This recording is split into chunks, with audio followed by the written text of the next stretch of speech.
హరే కృష్ణ. అందరికీ నమస్కారం. అందరికీ ఏకాదశి శుభాకాంక్షలు. ఈ ఏకాదశి కథను గురించి తెలుసుకునే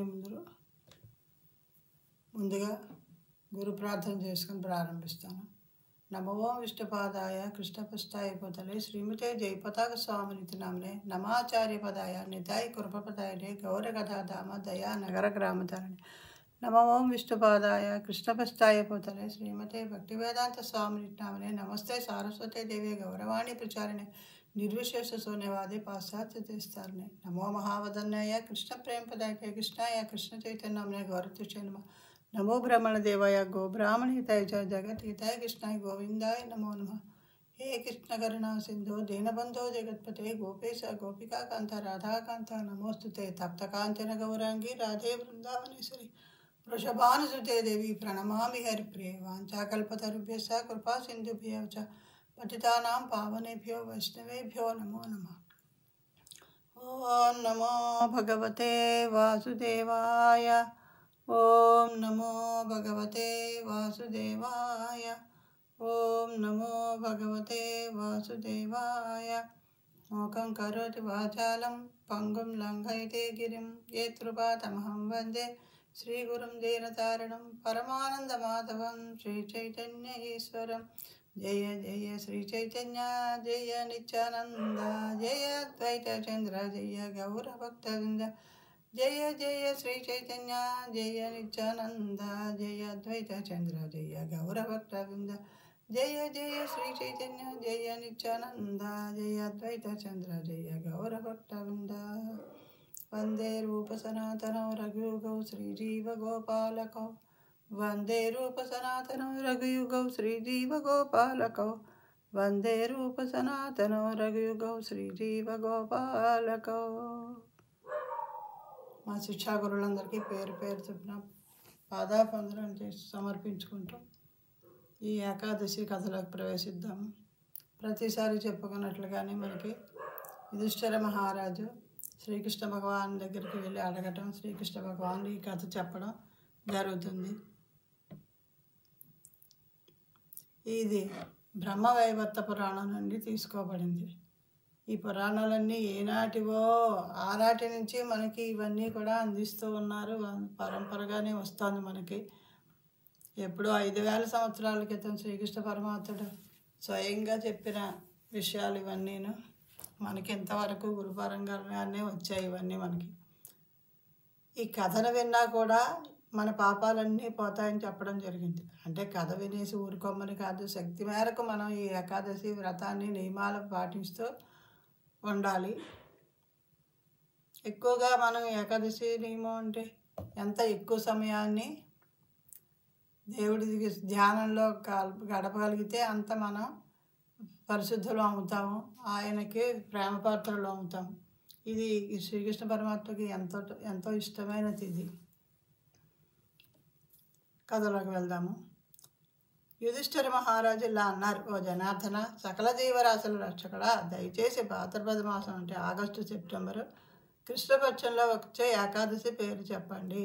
ఇప్పుడు ఈ సర్వోన్నతుడైన భగవానుడు శ్రీకృష్ణుడు: ఓ రాజా, శ్రద్ధగా వినండి. ఈ పాపాలను పోగొట్టే పవిత్రమైన ఏకాదశి పేరు అజ. ఈ రోజున సంపూర్ణ ఉపవాసం ఉండి ఇంద్రియాలకు అధిపతి అయిన హృషికేశుడిని ఆరాధించే ఏ వ్యక్తి అయినా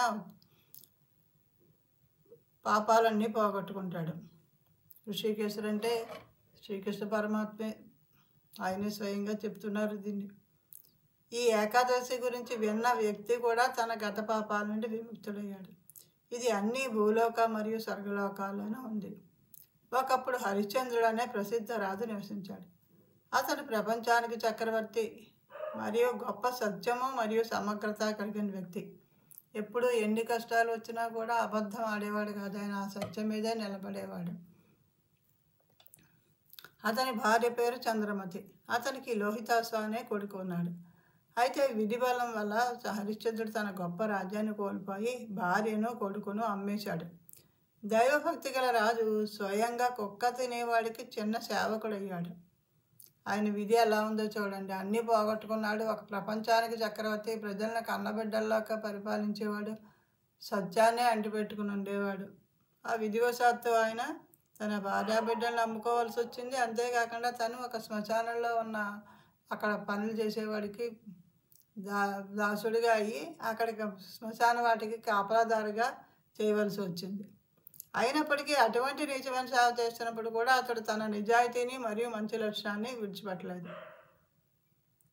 అలాగే సోమరసం ఇతర ద్రవంలో కలిపినప్పటికీ అమరత్వాన్ని ప్రసాదించే సామర్థ్యాన్ని కోల్పోదు. అది ఎలాగ సోమరసం ఇంకా ఏమైనా కలిపినా కూడా దాని పవిత్రతను పోగొట్టుకోదో, దాని లక్షణాన్ని పోగొట్టుకోదో, అలాగే ఈ రాజు ఇన్ని కష్టాల్లో కూడా తన సత్యాన్ని వదిలిపెట్టలేదు.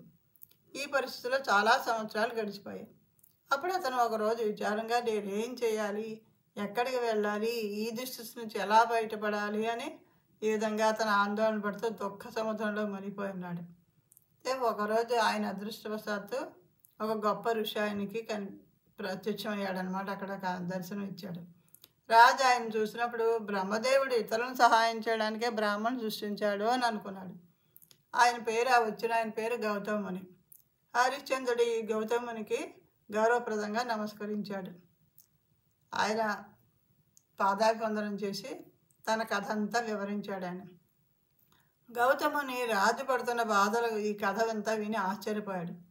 ఈ మహాబలవంతుడు సాక్షాత్ ప్రపంచాన్ని పరిపాలించిన చక్రవర్తి, ఎంతో సద్గుణాలు కలిగిన వాడు, ఇలా సవాళ్ళ మీద బట్టలు తీసుకునే పరిస్థితికి ఇంత దిగజారిపోయాడు ఎలాగా అని చెప్పేసి ఆయన బాధపడ్డాడు. ఈయన పట్ల చాలా కనికరం చూపించి ఆయనకి ఏమి చేస్తే ఈ పరిస్థితి నుండి బయటపడతాడో ఆయన చెప్పాడు. ఈయన శుద్ధి కోసం ఉపవాసం చేసే విధానాన్ని ఆయనకు సూచించాడు.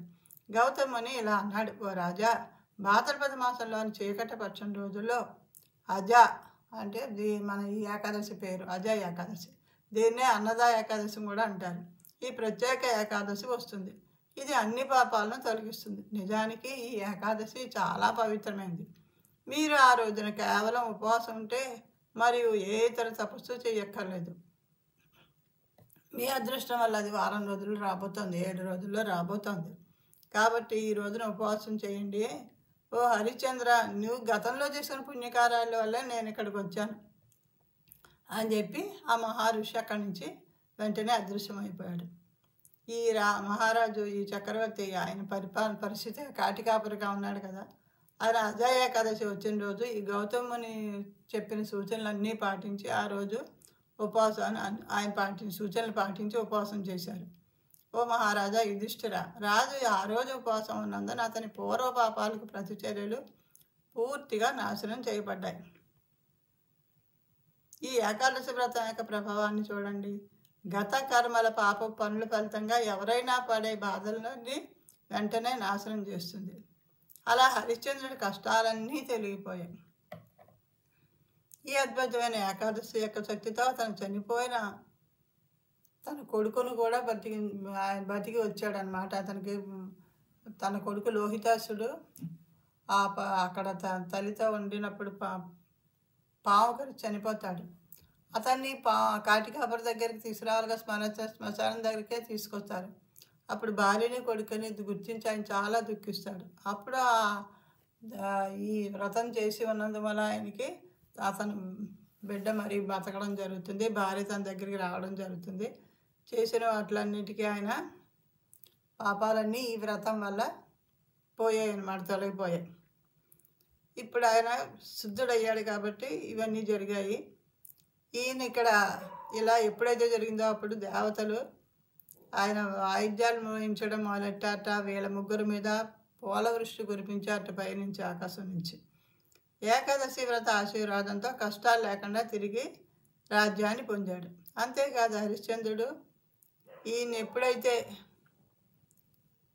ఈ గృహాన్ని విడిచిపెట్టి వెళ్ళాలో కూడా బంధువులు మరియు అతని ప్రజలందరూ కూడా అతనితో ఆధ్యాత్మిక ప్రపంచానికి వెళ్ళారు. ఓ పాండవ, ఎవరైతే అదే ఏకాదశి రోజున ఉపవాసం ఉంటారో వారు ఖచ్చితంగా అన్ని పాపాల నుండి విముక్తి చెంది ఆధ్యాత్మిక లోకాన్ని చేరుకుంటారు. మరియు ఈ ఏకాదశి మహిమల్ని వినేవాడు మరియు అధ్యయనం చేసేవాడు అశ్వమేధ యాగం చేయడం ద్వారా పొందిన పుణ్యాన్ని సాధిస్తాడు. ఈ కృష్ణ పరమాత్మ యుధిష్ఠిర మహారాజుకు చెప్పడం జరిగింది. ఈ విధంగా బ్రహ్మవైవర్త పురాణం నుండి భాద్రపద కృష్ణ ఏకాదశి లేదా అజయ ఏకాదశి లేదా అన్నదా ఏకాదశి వివరాలు పూర్తి అయ్యాయి. హరే కృష్ణ కృష్ణ కృష్ణ హరే హరే, హరే రామ రామ రామ హరే హరే. దీంతో మనం ఏకాదశి పాటను కూడా విందాము. ఇది శ్రీల భక్తి వినోద ఠాకూర్ వారు రచించిన గీతం. భక్తి అనుకూల మాత్ర కార్యర స్వీకర శరణాగతి నుండి. శుద్ధ భగత చరణ రేణు భజన అనుకూల, భగత సేవా పరమ సిద్ధి ప్రేమలధికార మూల. శుద్ధ భగత చరణ రేణు భజన అనుకూల, మాధవతిథి భక్తి జనని జతని పాలన కోరి. కృష్ణ బసతి బోలి పరమాదరి బోరి. శుద్ధ భగత చరణ రేణు భజన అనుకూల, గౌరమారాజే సబసానే కొరలో భ్రమణ రంగే. శేషబస్థాన హేరి భోమి ప్రణయ భగత సంగే. శుద్ధ భగత చరణ రేణు భజన అనుకూల, మృదంగ బాజ సునితే మన అబసర సదా జాచే. గౌరవిహిత కీర్తన సుని ఆనందే హృదయ నాచే. శుద్ధ భగత చరణ రేణు భజన అనుకూల, जुगलमूर्ति देखिया मोरा परमानंद होया. प्रसाद सेवा कोरिते होय सकल प्रपंच जया. शुद्ध भगत चरण रेणु भजन अनुकूला, जे दिन गृहे भजन देखी गृहे ते गोलोक पाया. चरण सीधु देखिया गंगा सुखनासी माँ पाया.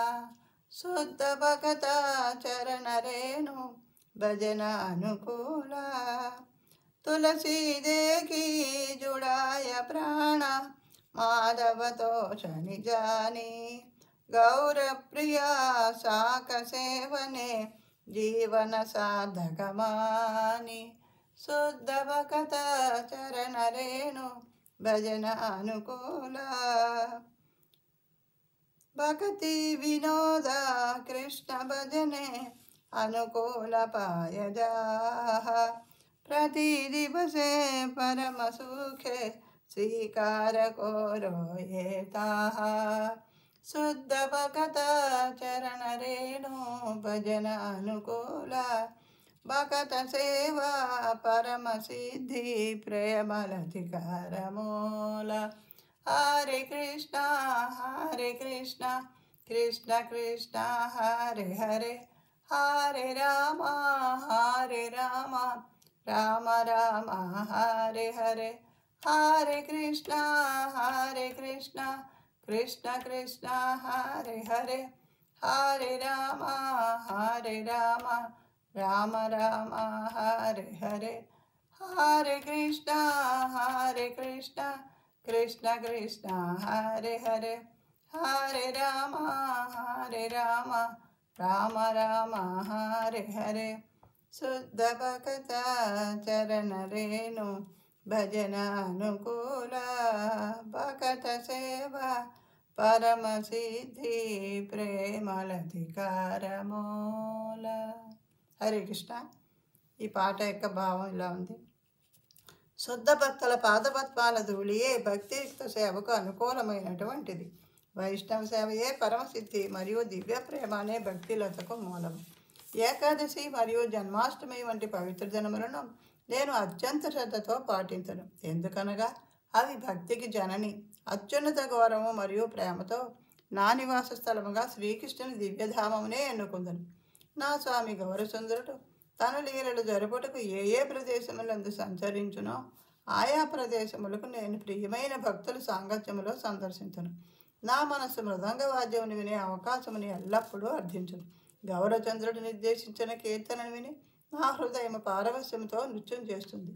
దివ్యదంట అయినటువంటి శ్రీ శ్రీ రాధాకృష్ణుల శ్రీ విగ్రహాలను దర్శించగానే నేను సర్వోన్నతమైన ఆనందమును పొందుతాను. భగవంతుని ప్రసాదమును సేవించడం ద్వారా నేను ప్రాపంచిక మోహాలన్నింటినీ జయిస్తాను. గృహంలో శ్రీహరి ఆరాధన మరియు సేవ జరుగుటం చూసినప్పుడు గోలోక బృందావనం అక్కడ నాకు దర్శనమిస్తుంది.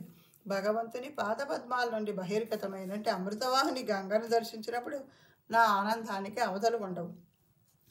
పవిత్రమైన తులసి మొక్క యొక్క దృశ్యం నా ఆత్మకు శాంతిని కలగజేస్తుంది. ఎందుకనగా ఆవిడ శ్రీకృష్ణునికి ప్రీతి కలగజేస్తుందని నాకు తెలుసును.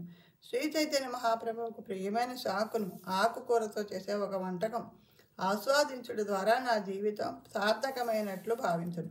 శ్రీకృష్ణుని సేవకు అనుకూలమైనది ఏది లభించినను దానిని భక్తి వినోదుడు ప్రతిరోజు పరమానందంతో స్వీకరిస్తాడు. హరే కృష్ణ. ఎంత ఎక్కువ సమయం వీలైతే అంత ఎక్కువ సమయాన్ని కృష్ణనామస్మరణలో గడుపుతూ సత్సాంగత్వంలో ఉంటూ కృష్ణునికి సంబంధించిన కథలు చదువుతూ మన సమయాన్ని ఈరోజంతా గడుపుదాం. హరే కృష్ణ కృష్ణ కృష్ణ హరే హరే, హరే రామ రామ రామ హరే హరే.